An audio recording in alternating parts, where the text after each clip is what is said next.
Hello friends, আপনারা সবাই কেমন আছেন? আশা করি সবাই ভালো আছেন। আলহামদুলিল্লাহ, আমরাও সবাই ভালো আছি। আমার চিরতা পাতার গাছটাও অনেকটা বড় হয়ে গেছে। এটা আরেকটু বড় হয়ে গেলে আরেকটু ঘন হলে দেখতে আরও ভালো লাগবে। এটা খুবই উপকারী গাছ। এইটা যখন উপরে আসি আমি একটা পাতা ছিঁড়ে খেয়ে নিই। খেতে খুব তিতা হলেও এর উপকারিতা অনেক। সেজন্য কষ্ট হলেও খাওয়ার চেষ্টা করি।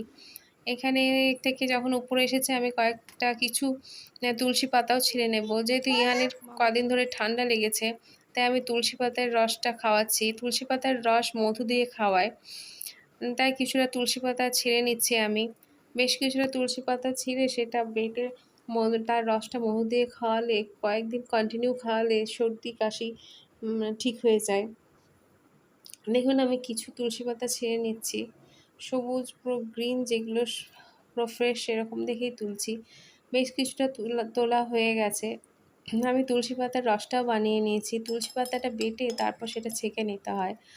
না ছাঁকলে বাচ্চা ছেলের খেতে অসুবিধা হয়। আমরা বড়রা হলে অতটা অসুবিধা হয় না, কিন্তু বাচ্চা ছেলেকে খাওয়াতে গেলে ছেঁকে নিতে হয়। স্ট্রেনারে করে স্ট্রেন করে নিতে হবে। তারপর আমি মধু দিয়ে খাইয়ে দিই। ইহান যেহেতু মধুটা খেতে ভীষণ পছন্দ করে, তাই খেতে খুব একটা ঝামেলা করে না, কিন্তু শুধু তুলসী পাতার রস খেতে চায় না। তাই মধু দিয়ে খেলে অনেকটা উপকারিতাও হয় আর খেতে ঝামেলাও করে না, তাই আমি মধু দিয়ে খাওয়াই।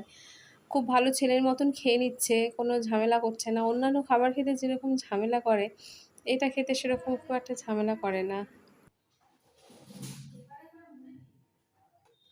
ইহানের জন্য আমি চিকেন রান্না করব। চিকেনটা আমি কিছুটা স্টুর মতন করেই করব।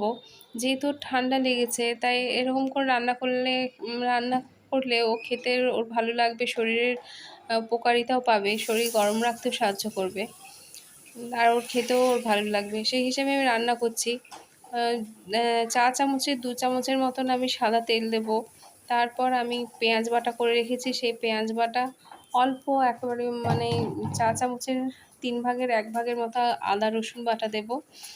তারপর মাংসটা সেদ্ধ করে রেখেছি, সেই মাংসটা দিয়ে দেবো। আর অল্প জিরে ধনে আর না দেওয়ার মধ্যে এক পিঞ্চের মতন আমি হলুদ দেবো।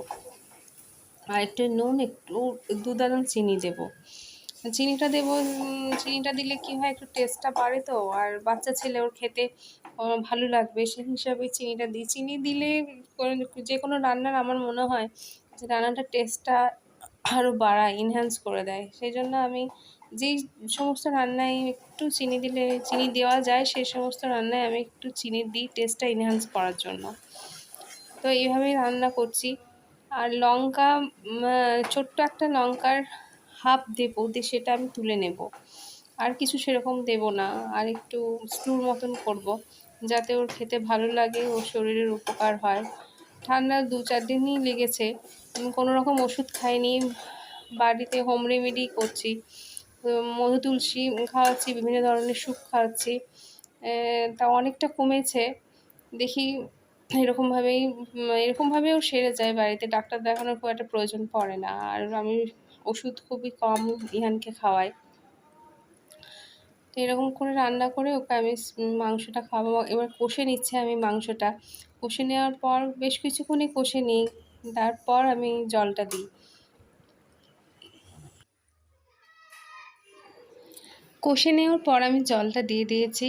এরপর একটা ছোট লঙ্কা হাফ করে সেটা দিয়ে দিলাম। এরপর কিছুক্ষণ পর আমি লঙ্কাটা তুলে ফেলে দেবো, কারণ লঙ্কাটা রাখবো না। যদি কিছু ঝাল হয়ে থাকে তাহলে ইহানের খেতে অসুবিধা হবে, তাই আমি লঙ্কাটা তুলে ফেলে দেবো। এরপর ঝোলটা কিছুক্ষণ ফুটিয়ে নিয়ে আমি গ্যাস অফ করে দেবো। এটা খেতে ভীষণই টেস্টি হয়, বড়দের জন্যও খুবই ভালো। যে বাড়িতে যদি বয়স্ক মানুষ থাকে তাদের জন্যও ভীষণ উপকারী এটা খাবার। এটা শরীরকে গরম রাখতে সাহায্য করে, শরীরের ভীষণ স্ট্রেন দেয়। দেখুন আমার রান্না হয়ে গেছে, দেখতেও বেশ ভালো হয়েছে। ইহান এটা খেতে ভীষণ পছন্দ করে। এরপর আমি ইহানকে এটা খাইয়ে দেব। ভীষণ টেস্টি হয়। বাচ্চারা যেহেতু চিকেনটা ভীষণ পছন্দ করে, তাই হালকা পাতলা চিকেনের ঝোলই বলুন, স্টুই বলুন, যেটাই বলা যায়, তো এটা খেতে বাচ্চাদের ভীষণই পছন্দ করবে বাচ্চারা। এরপর আমি ইহানকে খাইয়ে দিয়েছি। তারপর এটা আমার আজকে একটা বড় কাজ আছে, বড়ি বানানোর। বড়িটা আমি বাড়িতেই বানাই। তো আগের রাতে ডাল ভিজিয়ে রেখে দিয়েছিলাম, বিউলির ডাল। সেই ডালটা আমি মিক্সিতে পেস্ট করে নিয়েছি। এরপর মিক্সিতে অনেকক্ষণই পেস্ট করি, যতটা বেশি পেস্ট করা হয় মানে ঘোরানো হয় মিক্সিটা তত ভালো বড়িটা ভালো হয়। তো তারপর আমি কিছুক্ষণ হাতে ফেটিয়ে নিই। হাতে ফেটিয়ে নেওয়ার পর আমি বড়িটা দিয়ে নিচ্ছি। এই বড়িটা পরপর দেওয়াটাই ভীষণ ধৈর্যের কাজ। এর মধ্যেই বোঝা যায় কার কতটা ধৈর্য। তো আমি পরপর দিয়ে নিচ্ছি। দিতে আমার ভালোই লাগে। মাঝে মাঝেই এখানে একটু ডিস্টার্ব করে। তো কি করা যাবে? এরকমভাবেই চলতে হবে।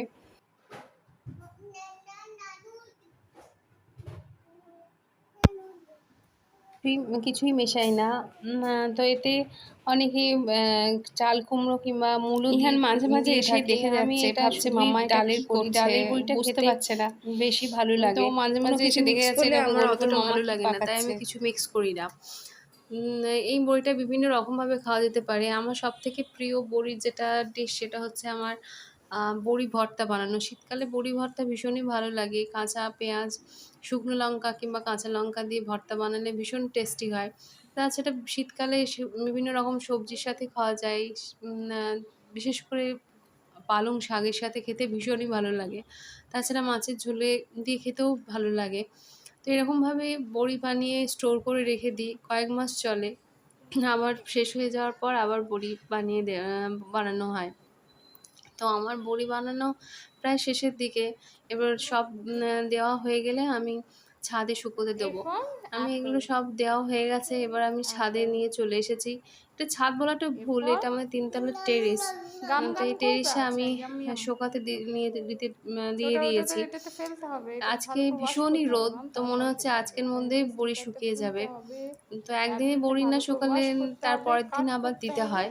তো আজকে যেরকম রোদ উঠেছে মনে হচ্ছে আজকেই বড়ি শুকিয়ে যাবে। দেখতেও ভীষণ ভালো লাগছে। আজকে অতটা ভালোভাবে দেওয়া হয়নি, একটু বড় বড় হয়ে গেছে, নাহলে আমি আরও ছোট ছোট করে দিই। এটা টাইম সাপেক্ষ, তবু দিতে ভালোই লাগে। 3টে ট্রেতে হয়েছে। তো এটা মাসখানেকের মতন হয়ে যাবে আমাদের। তারপর এটা শেষ হয়ে গেলে আবার বানাতে হবে।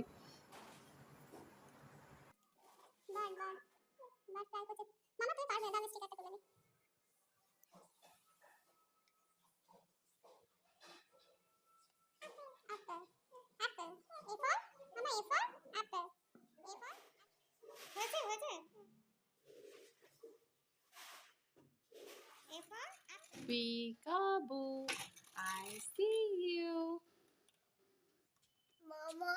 Mama. Cockroach. Baba. Pie cockroach. এখন আমি ইহানকে নিয়ে কিছুক্ষণ রোদে বসেছি। রোদে বসতে চায় না, সেজন্য অ্যাপেলটা নিয়ে খেলছে। তো খেলার চলে ওকে আমি রোদে নিয়ে বসে আছি। I see you. Yes, mom plant bird. Oh, তাই তো বার্ড। মামা পিজন কেমন করে? ওকে। কি মামা ক্রো? ও ক্রো। মামা ক্রো কেমন করে? ক্রো কেমন করে? ওকে।